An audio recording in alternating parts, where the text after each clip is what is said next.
Hi viewers, welcome to our channel. ఈ వీడియోలో మనం మెయిన్‌గా మాట్లాడబోయే విషయం ఏంటంటే, జనసేన పార్టీ ఆవిర్భావ దినోత్సవం అంటే మార్చి 14 తారీఖున ప్రతి ఏడాది కూడా పవన్ కళ్యాణ్ ఒక భారీ బహిరంగ సభ అయితే ఏర్పాటు చేయడం జరుగుద్ది. ప్రతి ఏడాది కూడా పవన్ కళ్యాణ్ గారు ఏదైతే ఆవిర్భావ దినోత్సవం అని చెప్పి భారీ బహిరంగ సభ ఏర్పాటు చేస్తారో, ఆ సభకి దాదాపుగా తక్కువలో తక్కువ 8,00,000 నుంచి 15,00,000 మంది జనాభా వస్తారు. చాలా గ్రాండ్ మీటింగ్ జరుగుద్ది. ఎందుకనంటే ఇప్పటి వరకు కూడా దేశ చరిత్రలో జనసేన పార్టీ మీటింగ్‌కొచ్చిన జనం అనేవోళ్ళు ఏ పార్టీ మీటింగ్ కూడా అంత దారుణంగా రారు. అందులో కూడా తెలుగు రాష్ట్రాల్లో అయితే అస్సలే లేనే లేరు. పవన్ కళ్యాణ్ గారు ప్రతి ఏడాది కూడా ఒక్కో చోట పెట్టడం జరుగుద్ది. గతంలో మచిలీపట్నం, మెయిన్‌గా ఇప్పటం, ఒకసారి రాజమండ్రి, ఒక్కొక్క చోట ఒక్కో రకంగా పెట్టడం అయితే జరిగింది.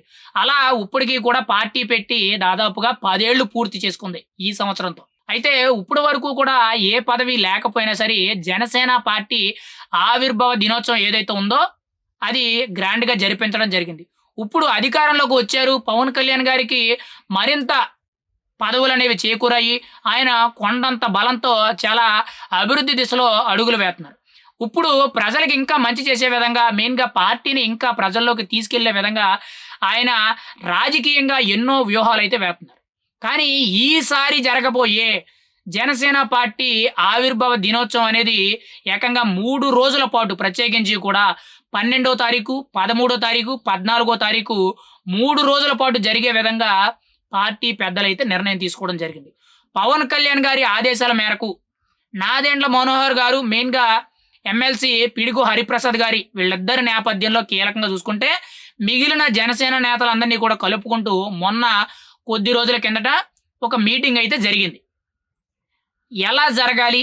ఏ విధంగా జరగాలి? మెయిన్‌గా స్థలం ఎక్కడ చూడాలి? ఎంత భారీగా ఏర్పాట్లు చేయాలి? ఎటువంటి కార్యక్రమాలు చేపట్టాలి అనేటట్టు ప్రతి ఒక్కటి కూడా ఒక దిశానిర్దేశం కింద ఒక మీటింగ్ అయితే పెట్టుకోవడం జరిగింది.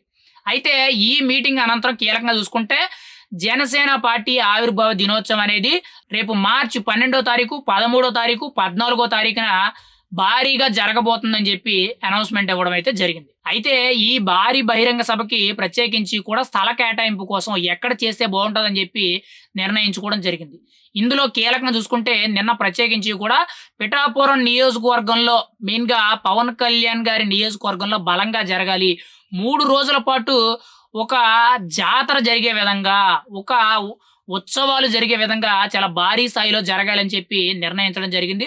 నిన్న ప్రత్యేకించి కూడా పిడుగు హరిప్రసాద్ గారు, మెయిన్‌గా పవన్ కళ్యాణ్ గారి ప్రోగ్రామ్ కమిటీ కన్వీనర్ అయిన కేకే గారు అండ్ ప్రత్యేకించి పిఠాపురం నియోజకవర్గ ఇన్ఛార్జ్ అయిన మర్రెడ్డి శ్రీనివాస్ గారు, మిగిలిన తదితరులందరూ కూడా ప్రత్యేకించి కూడా పిఠాపురం నియోజకవర్గంలో 2 చోట్ల ప్రత్యేకించి కూడా స్థలం అనేది పరిశీలించడం జరిగింది. అందులో ఆల్రెడీ ఒకటి కన్ఫర్మ్ చేస్తున్నట్టు సమాచారం అయితే తెలుస్తుంది.